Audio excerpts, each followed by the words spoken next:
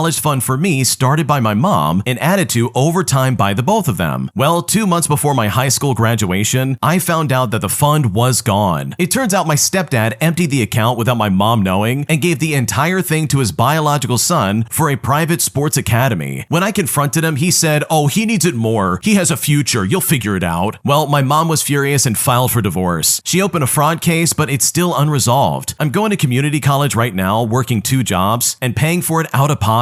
I haven't spoken to him ever since then, and he occasionally sends emails telling me that I broke the family. But honestly, no dude, this is something that you did all by yourself, because trust me, I had nothing to do with that. Oh man, I am so sorry you had to deal with that. That is so unfair. Imagine having a stepdad being like, "Oh, I love you so much, you're my future," and then he turns around and takes all of your college money and says, "Whoops, gave it to my real son, see ya." Like, dude, what are you doing? You're such a fraud. He literally scammed you and your mom, and that is just so awful. You guys do not deserve that. I really hope your mom wins this fraud situation, because what your stepdad did to you is unacceptable. And the fact that this college fund was literally just like a carrot on a string is just so messed up. An entitled jerk thinks that he's above other customers by literally demanding that the cashier check out him and only him first and foremost, as he then decides to walk out of the store in protest because he doesn't get exactly what he wants. Here's how it happened. Okay, so today was my first time seeing an entitled customer in real life, and this incident took place earlier today at a Dollar General. I was looking around for some Pokemon packs for my collection and decided to look inside this Dollar General, but I didn't find any in the toy section, so I decided to go up to the front. Being in the United States on July 3rd, there was a rather long line of older people with things like paper plates and plastic utensils, but there was one customer of note who we will call Kevin for the sake of the story. Kevin is an elderly man looking to be in his early 70s or late 60s, and he has to walk with some sort of cane. Kevin was second in line at the time, and the one cashier working the entire store had finished ringing up the woman first in line. She decided to buy ice, so the cashier told Kevin something along the lines of, "I'm sorry, sir, but you'll need to wait while I do something for her." Well, Kevin said to her, "I'm not waiting one dang second. I've been waiting in this line for 2 hours, and I will not wait any longer." Now, the cashier, not letting Kevin get his way, replied by saying, "Sir, she bought ice and I need to unlock it for her. It will only take about 30 seconds. Kevin responded by saying, "I don't care. I've been waiting here long enough. Ring up my items now or I'll leave them here and leave this place immediately." The cashier then said without missing a beat, "I'm not gonna let you talk to me like that. I need to get this lady her ice, so please wait." After that, Kevin just starts walking towards the door without his cane. He needs to be reminded by the guy behind him that he left his cane there, and he angrily grabs it and walks off. The cashier later said that she'd been working at Dollar General for 3 years, and she had people doing things like throwing items on the ground, so she was used to entitled people. The cashier and other customers were very nice. So to the cashier, if you're reading this, thank you for not letting this entitled man get what he wants. Yeah, this is just some weird, cringy behavior. Like, all he had to do was wait 30 seconds and this would have been taken care of. But instead, he decided to be a weirdo and just walk out as if that's doing anything. Because at the end of all of this, he literally just didn't get any of his items he was trying to purchase, quite literally wasting his and everybody else's time in the process. Am I the jerk for not paying for new tires for my sister's car after using it for literally only 3 months? Because right now she's claiming that I owe her, and at this point, I honestly just don't know what to do. Here's how it went down. Okay, to start things out, I have a really old car, but I'm currently saving it for my brother because he just got his license, and cars are expensive to get right now. I drive a lot for work, and I am in college that is pretty far away, so I travel a lot during the semester. My car's been having issues when I travel far, so I've been scared to drive it far. My sister has 2 cars. One she got when she needed a car, and the other because she wanted it. Now, we agreed that I could use one of her cars. I don't make much money, so she said I only need to pay half the insurance, and I'd be responsible if I broke anything. Before I started driving the car, my dad said the back tires needed to be changed, changed. They never got replaced, but the car has been fine. I've had it for maybe 3 or 4 months, and now my sister's moving out and will take the car with her. Now that she's moving out and the semester is finally over, and I also had to do some summer course, my sister is saying that I have to change the tires. But I become annoyed with it, so I was like, whatever, and I'll change the back 2 tires just to get them to stop bothering me. But she started yelling at me that I have to do all 4 because I had the vehicle and it was the principle of it that I had to change all 4 because I used the car for 4 months. And she's the one that gave my car an oil change when she used it. And on that note, I've literally told her I can pay her back for the oil change because it is far less expensive. So we end up getting into a heated argument, and she's like cursing at me and everything that apparently I never said thank you, but it's like, yeah, well, I did, but I don't think I'm like super nice about it. Like, I believe I said something along the lines of like, all right, cool, thanks. But she got these tires 3 years ago. Pretty much all of this damage is from her because my 4 months does not equal to her 2 years and 6 months of usage. I personally believe I shouldn't even have to pay for the 2 of them, but we kind of agreed with me paying for 2 and her paying for the other 2, but I still would need to get all 4 changed at the same time. But now she's saying because I won't pay for all 4, I owe her the other half of the insurance that I haven't paid. And you know what? I told her no, I will not be doing that. So she said I can't use her car anymore. And I just laughed in her face and I was like, okay, Mr. Tough Guy, which I'm not gonna lie was immature, but she got me so frustrated. Anyways, I took my car back and I was gonna see if I can take it in the next week to get it changed. I then told my boyfriend and he is really upset because he feels my family always takes advantage of me. He thinks I should text her and tell her I won't pay for all the tires or the insurance. He says I shouldn't be responsible for the tires when they were already bad when I started using the car. He also says I never agreed to pay for all 4 tires or the extra insurance, and the car will be gone soon anyways. So honestly, am I the jerk in this situation? Because right now I seriously just don't know what to do. No, you're not the jerk, your sister's an idiot. She literally is the one who destroyed those tires, and now she's trying to be like, oh, you need to pay for them. You used them for 4 months, that's on you. And it's like, no, that's not on me, are you nuts? How am I responsible for something you literally caused for years, all because I used it for what, 3 months? And the fact that she's trying to be like, oh, well, I changed your oil once. It's like, lady, I can get that done for like, what, 25 bucks at some places? Like, why are you trying to act like this is a big deal? Meanwhile, getting new tires is like hundreds of dollars. It's not even comparable. Like, she's out of her mind if she thinks it is. So no, you're not the jerk. This is honestly so weird and stupid in my opinion, because if anyone's paying for those tires, it's absolutely your sister and not you. My boss tried to claim that I was being too controlling with the menus, despite the fact that I was literally just trying to improve them. So I decided to maliciously comply by literally backing out and stopping all the progress I made for the restaurant, causing the entire place to fall into disrepair and then eventually close down. Here's how it happened. Okay, so this happened about 10 years ago when I worked at a restaurant. The place had only been running under current management for a few months and had an unconventional working culture. The boss spent as much time as he could upstairs working on other projects, and staff did not have clearly defined duties, but we all chipped in wherever their abilities allowed. I was hired as a bar manager, but I also helped clearing tables, cleaning, maintenance, doing administrative stuff, and anything else that may have cropped up. And overall, we were encouraged to have creative ideas. Now, for the most part, everyone was quite happy, but when the boss did come down, he could be pretty stressy and irritable, especially if anything went wrong. Also, sometimes there were gaps or flaws in the smooth operation of business, as there were things that no one had skills for or didn't think of, and their roles weren't organized thoroughly. Well, at some point, I decided I was going to tackle an issue that was bothering me. The menus were pretty haphazard and not very professional. The menus were stored on a shared document that any staff member could edit and print. The menu would just be a black text on a piece of A4 paper. Now, staff had varying degrees of computer literacy, and the menus would end up totally messy, full of typos and containing many different fonts and formatting styles. Also, the boss would frequently ask the chefs to change up the menu choices, as he thought it would get boring, or he would buy different stock on a deal that needed to be used, and nobody would bother coordinating with the kitchen to check that the menu matched what was available. So naturally, there would be a lot of silly situations that arose once customers' orders had been taken to the kitchen, and waiting staff would have to go back and get customers to order something else. Basically, they would find issues by trial and error during service, and only after this, they would alter the shared document and print new menus out. However, it could be very hard to get time for editing and printing during a busy shift, so the staff would often deliver erroneous menus to the customer, along with a verbal list of alterations and additions. Anyways, despite being bar staff, I decided to do something about the menu problems. My motivation was that I love my job, I love the team, and I love the restaurant. I wanted customers to have a good time and could see there were easy ways to make the system work a lot better for everyone. Firstly, I started arriving earlier. That way, I had time to discuss menu availability with the chefs and do all the editing editing that was necessary before service started. If we had a quiet spell, I started training the waiting staff to edit menus as well, and resolve any formatting discrepancies. It was not altogether easy to get everyone on board, as they were all used to the haphazard way of doing things, but they were a good bunch and they humored me. In addition, I started working on prettier menus, and in my own time, I even did it at home. Now, I'm far from being a publishing expert, but I had an old version of Word that I was very familiar with, and I spent an awful lot of time tweaking and messing around to produce, if I have to say, some very pretty folded card menus, with little designs and borders and nice colors. I knew these menus would not transfer well through the shared document and the work printer, and the formatting would likely go kaput. So rather than tackling the regular daily menu that everyone would need to be able to edit and print at work, I focused on special menus that were one-off events. For instance, our upcoming Valentine's night and Mother's Day menus, and the steak and curry night menus, which we rarely changed. The boss had decided on the dishes for these nights, according to his whims, so I was working on his draft. I showed him the nice menus I was working on to the chefs, and I got them on board with collaborating to make sure our actual offerings and our menu matched up, during which process, we found a few catering difficulties with the dishes the boss had proposed. So we worked to find something agreeable to both the boss and the kitchen, and had everyone working on the same plans. I then found an old wooden display rack in a storeroom, and fixed it front of house to display the special menus, and we handed them out to all the customers as advertising. Now, at this point, service was running much smoother due to the extra effort on the daily menus. Much less stress, happier customers, happier kitchen. The boss didn't really notice much, as he was never usually around to see the mayhem. The Valentine's Day and Mother's Day events were roaring successes. We had full house, everything went like clockwork, and everyone was happy. And we had loads of excellent reviews for these nights. Time rolled on, and I worked with the kitchen to launch a daily kids pick and mix menu. And you know what? The customers loved it. Then there was Christmas Day, which again was a great success. Of course, I'm not claiming all the success for myself. Our chefs made great food, and the staff were lovely, friendly, and hardworking. But I guess I didn't even realize until I did it how much the work on the menu would pull everything together. Soon it was time for Valentine's Day again, which was a really big night for us. And this is where a boss-shaped spanner got in the works and malicious compliance ensued. I had again produced a beautiful menu with a cupid on the front and a border of little red hearts. I would print them at home in my spare time at my own expense, as well as the other special menus, and keep the display unit stocked up. On the faithful day, I arrived at work and I see immediately that the boss is in a foul mood. It transpires that he wanted to give a Valentine's menu to someone, and there were none in the display rack. I had brought a bundle with me, and I also apologized for them running out, but he is still clearly unhappy. He then accuses me of trying to control the menus in order to make myself indispensable. He then complains that the pretty menus are not in the shared document. His tone is so mean, meaner than I've ever heard him, and it honestly really stung. I try to explain that the menus won't hold their formatting, but that the text-only version is available on the shared document. He says, in that case, I shouldn't be developing them on my own computer. It should only be done on the business computer. Now, there's a lot I could have said to defend myself, and he clearly doesn't realize that it's not something I have time for during working hours, nor am I very adept with the software available at work. But I don't even want to bother explaining. He was so condescending, so accusatory over something I've done unpaid, just to help out his business, that I don't even want to engage with it. So I decide there and then never to have anything more to do with the menu. I share my Word document as requested, and that's the end of it. I run the bar and I clear the tables and I clean and fix stuff up. But I don't do anything on my own time, and especially not with menus. And before long, the display rack is empty. The waiting staff gradually slide back into their old ways of working. No one coordinates in the kitchen, service is frequently chaotic, and Mother's Day is slowly approaching. I see the boss's draft menu and I can see issues with it, so I decide to book that night off, and trust me, it was a total disaster. The next day, the boss is lamenting to me how embarrassing it was. He doesn't seem to realize at all that it had anything to do with me withdrawing my job protection racket. He's not mad at me, he just doesn't understand what went wrong. He says I'm lucky I wasn't there. A lot of stuff on the menu, you know, the black text printed on A4 paper, had not been available. The kitchen hadn't even seen the menu until the morning of the event, and didn't know how to make the dishes or even have the equipment to do so. Christmas Day eventually arrives, and it's even more of a disaster. The advertised menu doesn't tally up with what's served. The boss is getting stressed out and falls out with the staff, and customers are beyond disappointed. Over this last couple of months, my daughter was ill and I had to take a lot of time off. Actually, my boss is really good about my situation, and even continues paying me, but eventually, I feel like it's better if I just leave. In the next months, the restaurant gets even more erratic and disorganized, and in less than a year, the business folds under. Not because I left, but because the boss is moody, which then the staff fall out with him, the service gets even more erratic, and the customers dwindle. But I do think leaving had some part to play, as I used to be quite good at thinking ahead, at organizing, and keeping the peace between the boss and the staff, because this boss caused a lot of problems. Wow, this guy literally is an idiot. It's almost like he just didn't want his restaurant to succeed at all. You're telling me he went after you, the person who's working off the clock, to make sure the menu actually looks doable? Like, I don't know about you, but that guy's an idiot, and he has no business sense to realize a valuable employee when he sees one. So honestly, good for you for improving that restaurant, but also good for you for getting out of there, because that guy was gonna drive it into the ground pretty much no matter what. Thanks for watching. Subscribe down below if you haven't already, and also please subscribe to Am I the Genius? I think you're gonna love what they're making over there. It's a great channel, and you should definitely check it out. Everything will be linked down below in the description. Thanks for watching. We'll see you in the next one.